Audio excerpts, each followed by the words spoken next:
Hope you're having a great day. Now, who knows what we are celebrating in the month of November? Anybody? Besides Thanksgiving.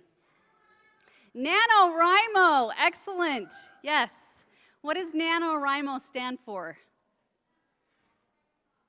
Excellent, National Novel Writing Month. So that's what we're going to be celebrating today, as well as Veterans Day tomorrow. But we'll get to that in a moment. Just a few announcements for upcoming events this week. Tonight and Tuesday at 7:30 is a chamber concert. Also, there's a musical theater review on Saturday at 5 p.m. and at 8 p.m., as well as the play The Cripple of the Inishmin, Wednesday through Saturday. So you all who always say there's nothing to do at Snow College, there is plenty to do. So get out and go to your cultural events that are required for the class, and do them early before finals week so you're not all scrambling. Now, please remember this is a live recording, so turn off your phones. And also next Thursday we'll have the opportunity to hear the finalists of Opportunity Quest competition. And those are Snow College students, so that'll be fun. Now, before we hear from our speaker, we want to take a moment to recognize Veterans Day tomorrow. And on November 11th, 1918, at 11 o'clock in the morning, warring nations agreed to a truce, and World War I came to an end. Years later, the 11th day on the 11th month became a National Day of Remembrance. Today's Veterans Day is a celebration that honors veterans not just for the way they have done in times of war, but also for what they continue to do in times of peace, so that we can continue to have peace, and so that we can cherish the freedoms that we enjoy today. In honor of Veterans Day, we'll now hear a musical number by two of our music students, Elijah Hancock and Tyler Webb, and they will perform My Country 'Tis of Thee. Following their song, I will introduce our speaker.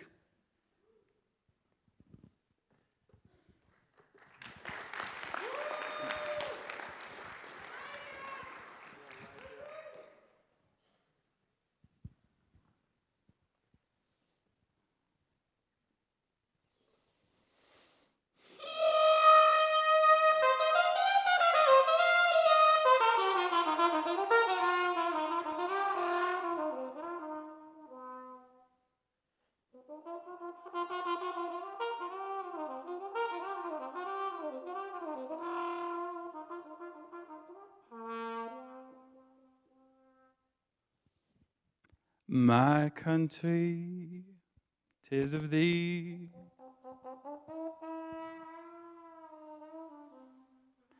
sweet land of liberty, of thee I sing.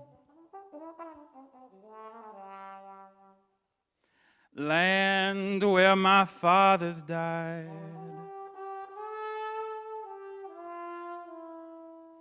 land of the Pilgrim's pride. From every mountainside, let freedom ring.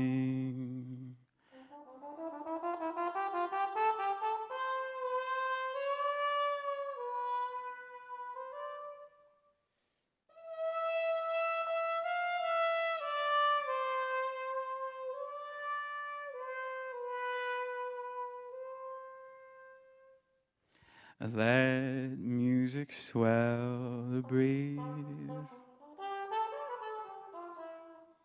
and ring from all the trees, sweet freedom song. Let mortal tongues awake, let all that breath partake. Let rocks their silence break, the sound prolong. my fathers, God, to thee, author of liberty, of thee I sing. Long may thy land be bright with freedom's holy light. Protect us by thy might, great God, our King.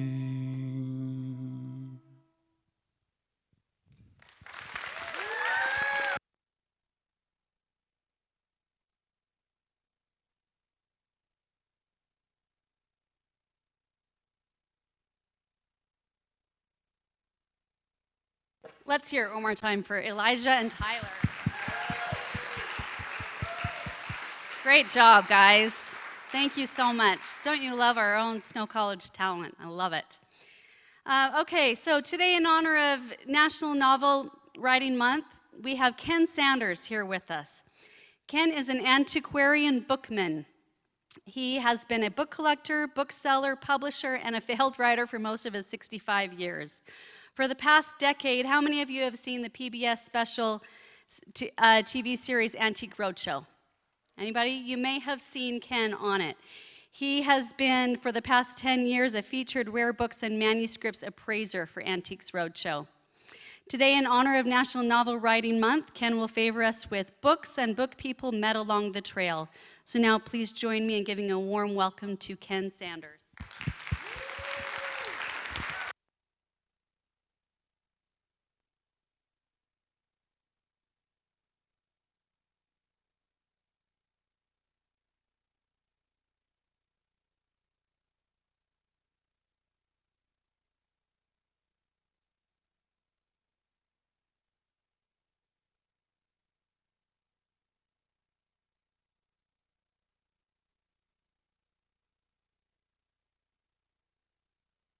With the microphone. Machines and I have never gotten along.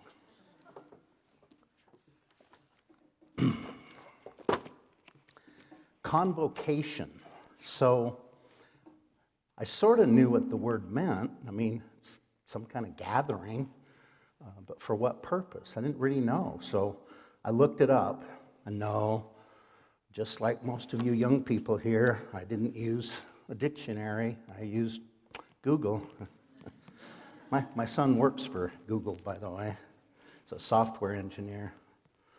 So it comes from the Latin, convocare, literally to call together. It's usually used in a religious or an academic context. Well, no worries on that end. I won't go there. Nor will I attempt to play a musical instrument or sing.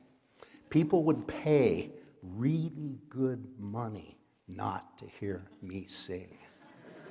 We could turn this into like a reverse fundraiser for the college if you wanted to. And I've come to you under false pretenses. I'm not an academic. I've never been an academic. I never wanted to be an academic. I went to high school in the 1960s. I didn't know a lot as a teenager, not that I've learned anything now, but I really didn't know anything then. And there were two momentous decisions I had to make when I was 17 years old.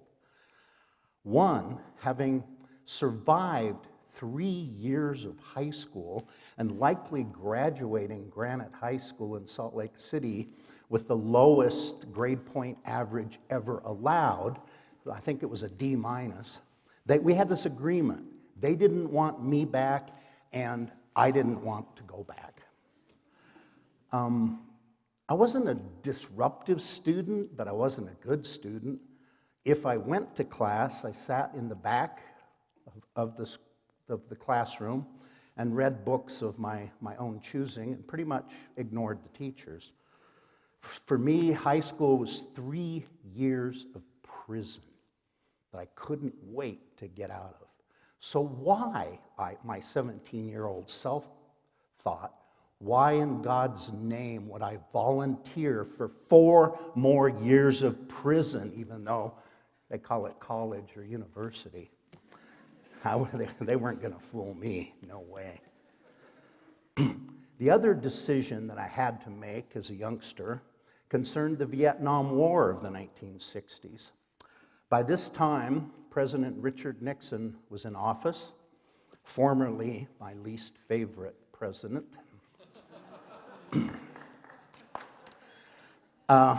And in what I believe to be the world's first reality TV show, live on television in a giant metal cage filled with ping pong balls with birthdays on them, I and the rest of the country and the world watched President Nixon pull out birthdays of young men to be drafted and go to Vietnam and likely be killed. That didn't appeal to me either. And I don't, especially on this eve of Veterans Day, I don't mean to appear to be unpatriotic. I think it's a different thing. We all have choices to make in our life. For me, going to Vietnam, being given a rifle to shoot human beings with and kill them, was not appealing. That year of that first draft lottery, my birthday being in December, I was 17 years and 10 months old, i.e. I wasn't yet 18. Yet I watched President Nixon pull my birthday out as a very, very low draft number that year in that lottery. I wasn't 18. I didn't get drafted. Many of my friends did. They went to Vietnam. Most came back, some didn't. Some of those that did come back have never been the same since. A very good friend of mine that I didn't know then, but I've known over my book career years, a very good customer and friend of mine, about 5 years ago, he was a Vietnam vet, and once in a blue moon would he ever talk about his experiences there. And one day I got a phone call from his daughter, who I'd never met and never spoken to before. And her father had gone out to his garage and put a bullet through his head and killed himself, and left a suicide note telling the family to contact me to dispose of all of his books. That was a very sobering reminder of what Americans sacrifice for on a day-to-day basis. Enough about that. I actually had pulled out a stack of books in my innocence and naivety back then to take to prison with me, because I figured me and the military are not going to have a successful career. It's not in the cards. So I figured I'd spend the whole time in solitary confinement. And I, of course, thought they would actually let me pick my own books to take to prison with me. We never got that far, so I don't think they do. I don't think I would have been a very good person at following orders. I'm still not. It's why I played, cowboy, printer, radical environmentalist. I've played a lot of roles in my youth, but it's always been about books for me. I love books. I've read them since I can't remember when. I was a serious book collector at age 14. I started buying and selling books as a mail order business while I was still in high school. So I've always surrounded myself with books. My children grew up thinking it was normal to have every empty space in a home except the bathroom and the kitchen filled full of books. They just accepted that as normal. Today at my bookstore, there's about 100,000 books in it, and I buy hundreds to thousands more each week. Some people suggest that I have a problem. Someday, the physics of it all may catch up to me, and there could just be a giant smoking hole in the ground where, like the fall of the Usher, where everything is just collapsed into the center of the earth. But so far, that hasn't happened. Facing turning 65 years old this year, I've been pondering on the pleasant short drive down here, what could I possibly have to say to all of you? The answer is, I don't know. So I've brought along some of my friends to help me out. In my life, I've been very, very privileged to have read many, many great dead authors and become friends with many great living authors, although they keep dying off on me. I've been very, very lucky in that regard. The late author Edward Abbey, who I'm going to read a piece from to you, he once opined that you should never steal anything from the living and the mediocre, only borrow from the dead and the great. I'm still trying to figure out who he stole that from. Haven't done it yet. Edward Abbey was a park ranger in Arches National Monument in the 1950s, before it was a park. And he wrote Desert Solitaire, A Season in the Wilderness, about his experiences there, and later on wrote a radical environmentalist novel about blowing up Glen Canyon Dam called The Monkey Ranch Gang. In 1985, I had the privilege of getting Robert Crumb, the underground cartoonist, to illustrate a hardbound edition of Edward Abbey's novel. And I keep that book in print to this very day, although that was over 30 years ago. Those are Ed's, of his 21 published books, those are his two most well-known. Both of them failed to sell out 5,000 copy printings back in the day, and being it's whatever International Novel Week or whatever the heck that acronym was that Celia used, I never heard of it before. I'm glad to know of it. I'm being a failed novelist myself, I'm still trying. But no, I can't write a novel. It's not in me. But I certainly am seemingly a failed writer. But Edward Abbey, this little ignored essay in his last collection of essays in 1988, he died in the spring of '89, really sums up what it is to be a writer. And since we're celebrating that, I think it would be apropos to I'm just going to read you the beginning of it, but I'd highly suggest you pick up this book. It's got a lot of great essays. This one is Edward Abbey's A Writer's Credo.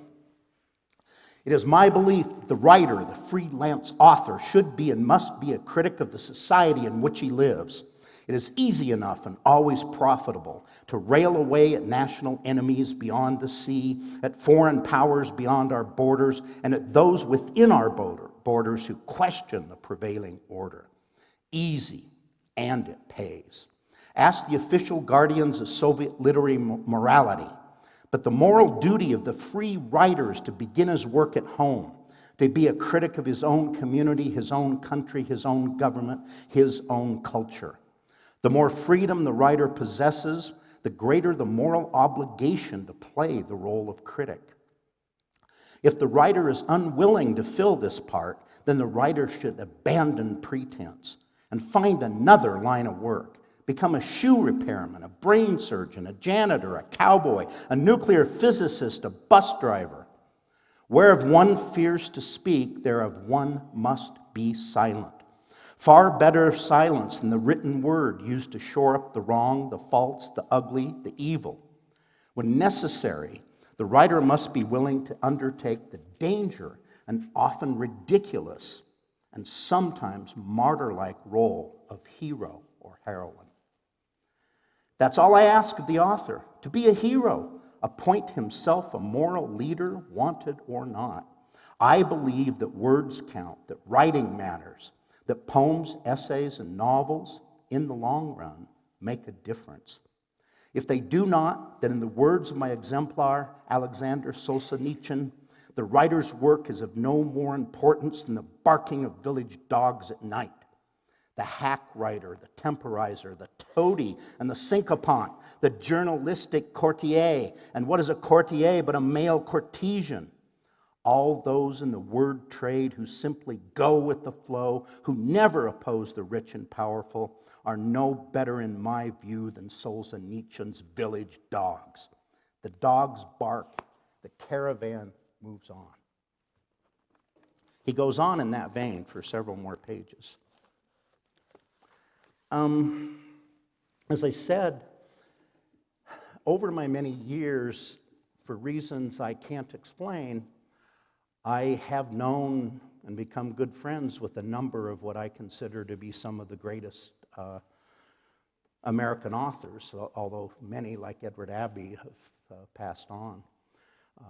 I knew Ed for about the last 15 years of his life, and we had a lot of adventures and misadventures together over the years. He introduced me in March of 1981 to a then unknown, unheard of radical environmentalist group, Earth First, of which he and I became intimately involved with between the years of 1981 and 1985. I learned a lot from those experiences. That was during James Watt's tenure as the Secretary of Interior. James Watt, who many of you may not know, was the best poster boy recruitment for conservationist movements that had ever existed in this country. I think the Sierra Club almost doubled their membership during the Watt years. And now I understand that President-elect Trump is possibly going to appoint Sarah Palin to be his Secretary of the Interior. That'll be something.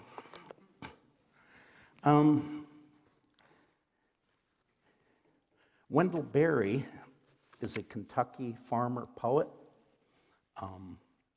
He's a novelist, he's a poet, he's a farmer.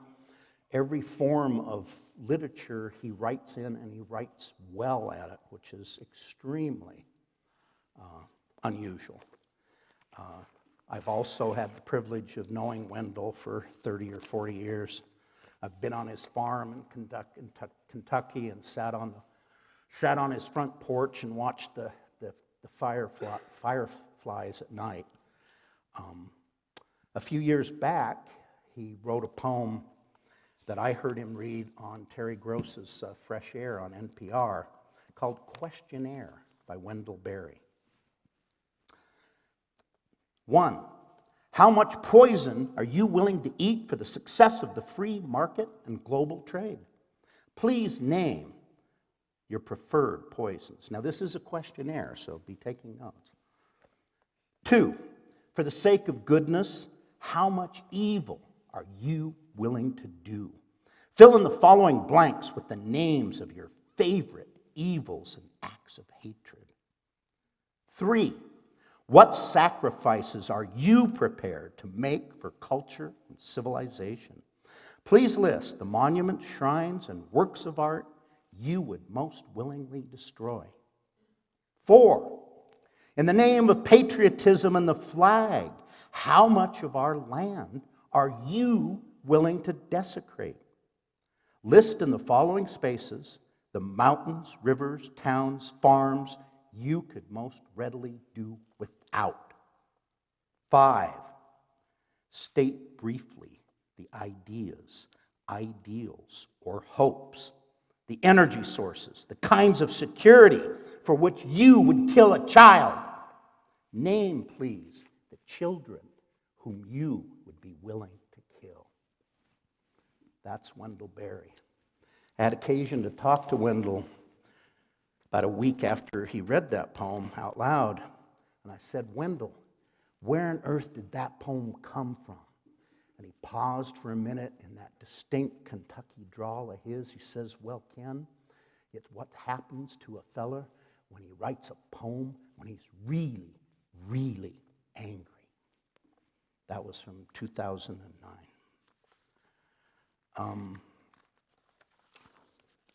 Moving more, that brings us to the present, sort of. The last author I'm going to read from today and have time to, at least briefly, I'm going to find my clock here. I don't multitask well. Charles Bowden was a Chicago-born, Southwest Tucson, Arizona-based writer who we lost 2 years ago. Chuck Bowden was the most fearless writer in this country. He wrote about the cracks in the sidewalk. He wrote about things you don't want to know about, that you don't want to think about. And so many or most of you probably never heard of him. He didn't write to be popular. In the 1980s, he took on, through a death of a good friend, investigating what led him to the then head of the Juarez drug cartel, Amado Correa Fuentes. Chuck Bowden published his name and the first known photograph of him in the pages of the magazine GQ. Amado Correa Fuentes published Chuck's name and home address in Tucson on the front page of the Juarez daily newspaper. Amado, to keep this short, Amado Correa Fuentes died on a plastic surgeon's operating table getting a new face, and up until 2 years ago, Chuck Bowden was still walking around. This is one of his most powerful books. It's called Dreamland. It's almost like a graphic novel with this intense artwork by Alice Leora Briggs. This is just a small fragment.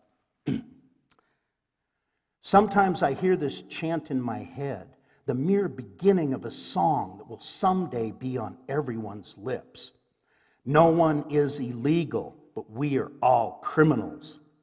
The first line will be chanted by children, the second by adults. Since we all truly are human, and we all truly have human rights, and since we all truly help to kill the planet, the skies, the soils, the seas, the giant fish of the vast deep, we are all guilty, and when some bestial court is finally called to order, we will all be convicted. Amen. The house of death, a fragment for the indictment, the millions moving north through the dust to escape doom. One more fragment. The drugs flowing north like a river of joy. Yes, add that to the indictment. But these are all the little charges dancing around the big charge, planet murder. If you have any interest in any of these authors, I would suggest you read Abbey's Desert Solitaire, The Monkey Wrench Gang, The Unsettling of America, and Almost Anything by Wendell Berry, and Blood Orchid, Dreamland, and Charles Bowden's, Chuck's 20 other books. There are three people that I've been very, very privileged to have gotten to know well in my life, and I take solace in their writing. When Edward Abbey died, Wendell Berry wrote a piece about him, referencing his writing as antidotes to despair. As I said, I have known a lot of very powerful people and writers in my life. Oddly, the three that I've chosen to read from today are all male. And I want to spend a minute talking about that, as I think it's important. I have had a lot of powerful women in my own life. My mother, my daughter, my granddaughter Lyra. She's only 5, but she's a comer. That girl will take nothing from anywhere. She doesn't take prisoners. Terry Tempest Williams is probably Utah's most famous writer. I certainly would suggest that you read her book, Refuge, An Unnatural History of Place, and especially the powerful ending essay in that book called The Clan of One-Breasted Women. Terry, both in print and in person, is an incredibly emotional and evocative person, and she has magical powers. On Ed Abbey's death, we held a big public wake down north of Arches National Park in May of 1989. Wendell Berry, who doesn't travel lightly, came out for it. And Terry picked him up at the airport and dropped him off at my house. And the three of us the next day drove down to Moab. Wendell's a long, lanky Kentuckian, but he insisted on sitting in the back seat and let Terry sit in the front with me. I've never had a road trip. It was only to Moab, but I had to pull the car over almost continuously because Terry kept seeing birds. Birds everywhere. It's like, we're driving by, we don't see these birds. She says, pull over, pull over, pull over. Finally, the minute she'd talk, I'd just pull the car over, and this bird, whatever it was, would manifest itself to us. It took forever to get to Moab on that drive. I'm accustomed to driving a little faster and not doing so much bird watching. I'll never forget the trip because just out of Price and Wellington, on the way to Green River, on Highway 6, out there where you got the Book Cliffs running along the left of you and the San Rafael swell coming up on the right. She says, pull over, pull over. By then I just parked the car. Wendell had just uttered, you know, I wish I could see an eagle on this trip. It wasn't 10 seconds, and Terry had me pulling the car over. We looked over to the left, and sitting on a barbed wire fence on an upright wood post was a bald eagle sitting there staring at us. Wendell and I looked at each other, looked at the bald eagle. We looked at Terry. How does she do that? I can't explain it. The woman is a magical human being. And like my other friends, I've known Terry for more than 40 years. I think, okay, thank you, Sergio. To wrap it up, I want to stay on this theme of women because with the election on Tuesday, I think it's given us all a lot to think about. And I'm not going to make any apology for bringing politics into this because I'm not feeling apologetic. Over the past year and a half, we have seen through Donald Trump's actions and deeds, he's revealed to us exactly the kind of human being he is, with his attitudes towards minorities, towards Mexicans, towards Muslims, towards African Americans, and especially towards women. He has let us know by his action and his deeds exactly what he thinks of half of the population of this planet. And it's completely and utterly unacceptable. But yet just short of 60 million people voted for him for President of the United States. And I wish I could be more conciliatory. I wish I could hand the olive branch. I'm not going to go out and protest and riot in the streets. I could, but I probably won't. But Donald Trump isn't my president, and I don't believe he's capable of change. I will have to hope and pray that he is, but I think he's told us exactly what he is and how he will continue to treat women and minorities. And I'm here to tell you that that, to me, is completely and utterly unacceptable. Thanks for putting up with me. Thanks for hearing my point of view. Thank you very much.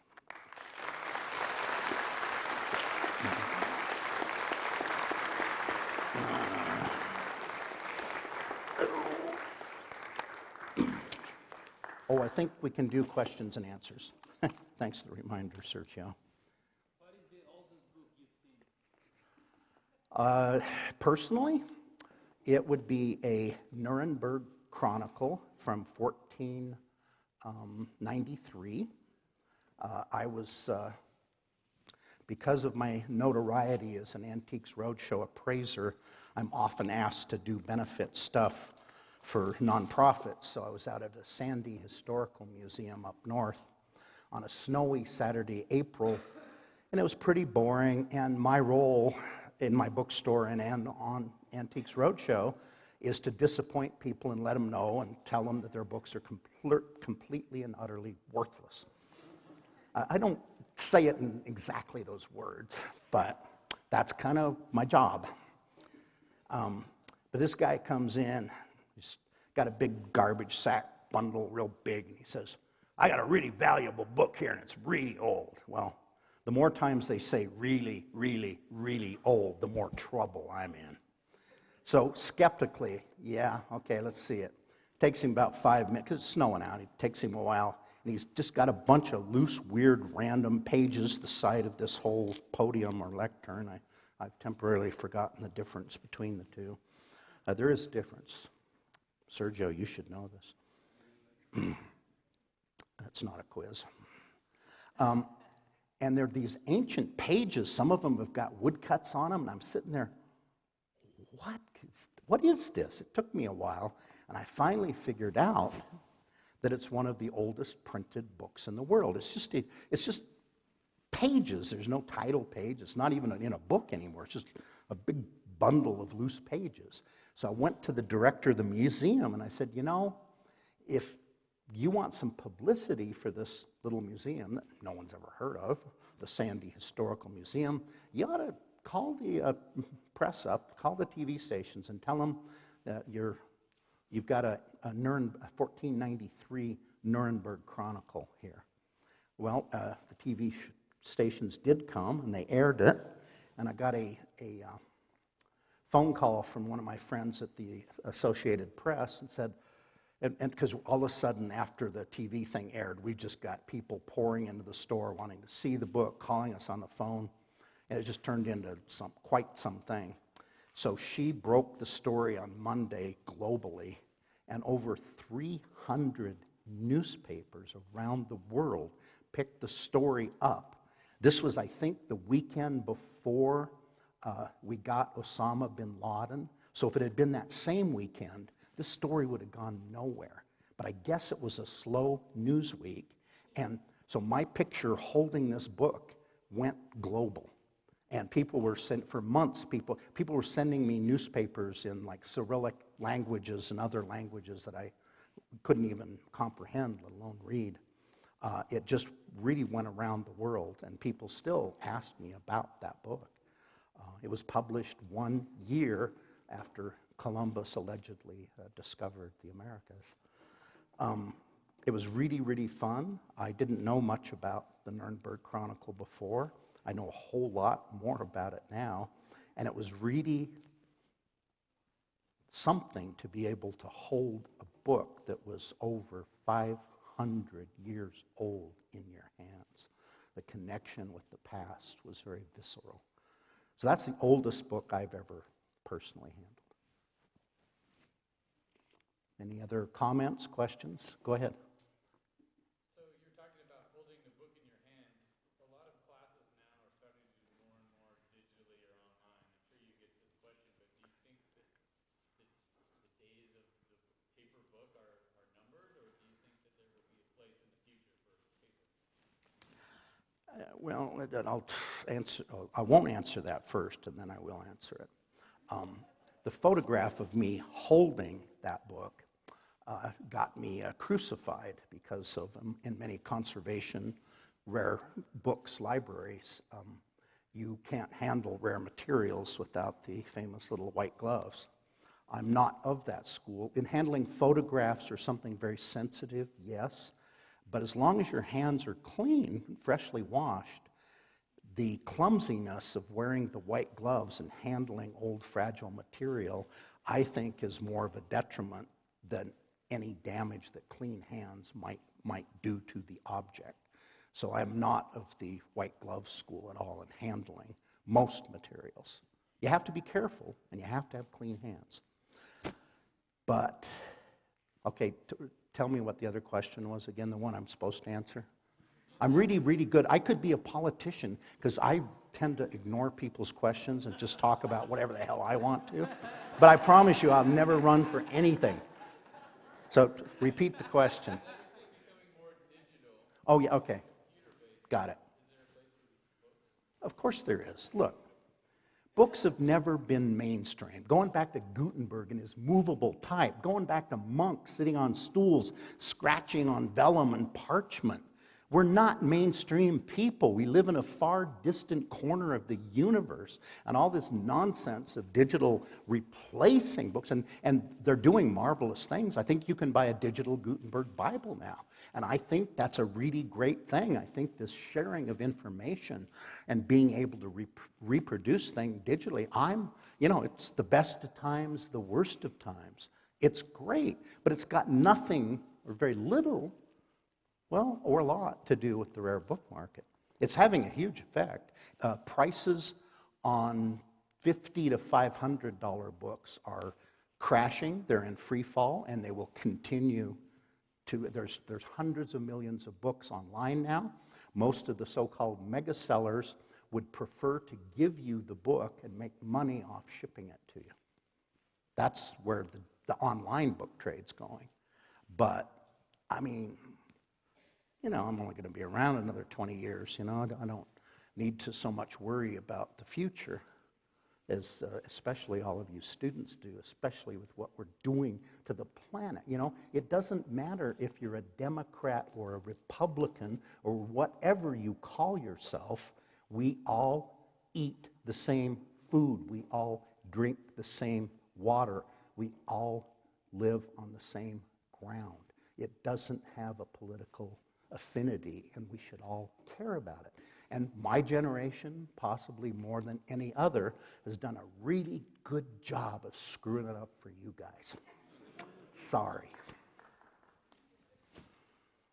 Any other questions out there? Comments? There's one way in the back, and then I'll get to you. Go ahead.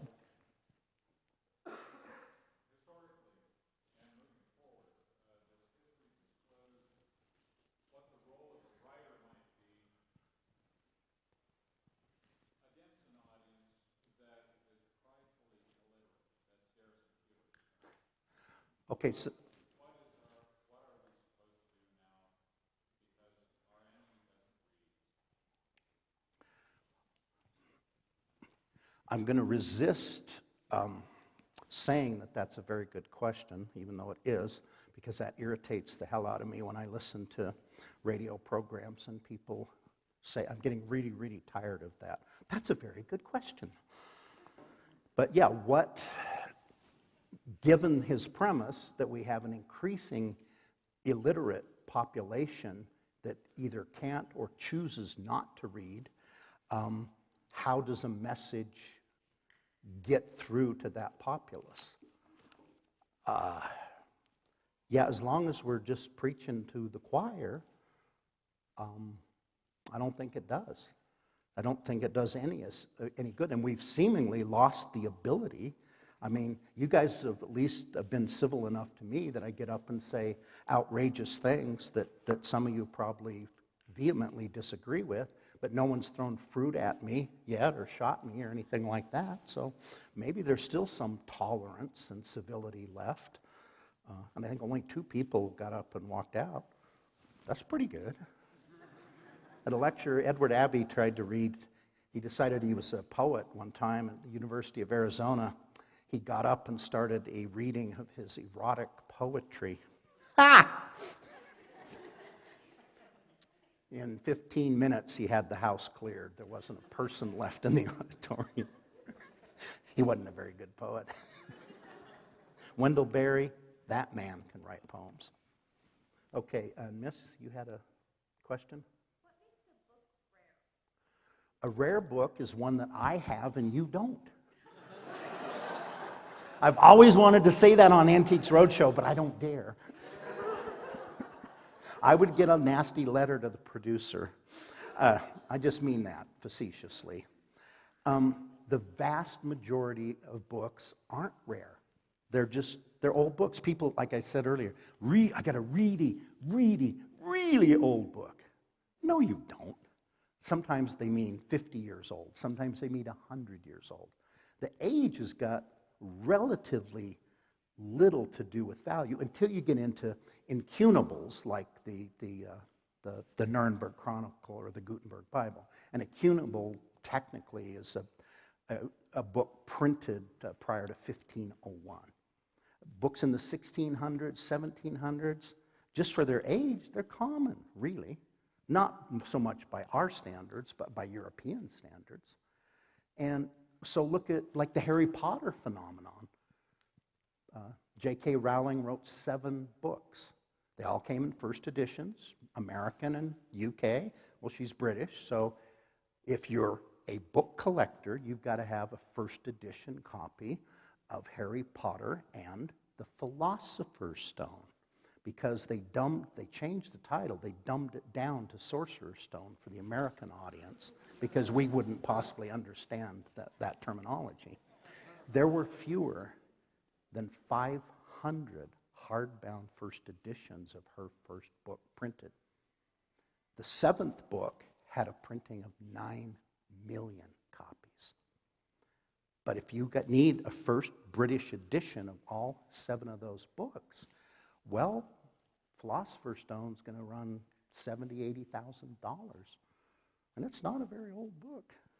But good luck finding one. And just because you have the rarest book, and rarity and value aren't the same thing. They're related, but, okay, you've got the only known copy of whatever, but you're the only person in the world that cares about it. So good luck selling it to him, because he doesn't care about your rare book. And it's rare. I mean, it's the only one. But there has to be, like in any supply, there's got to be supply and demand. So it can be very variable. And books that I cherish the most aren't necessarily the most valuable. They're usually icons of my childhood.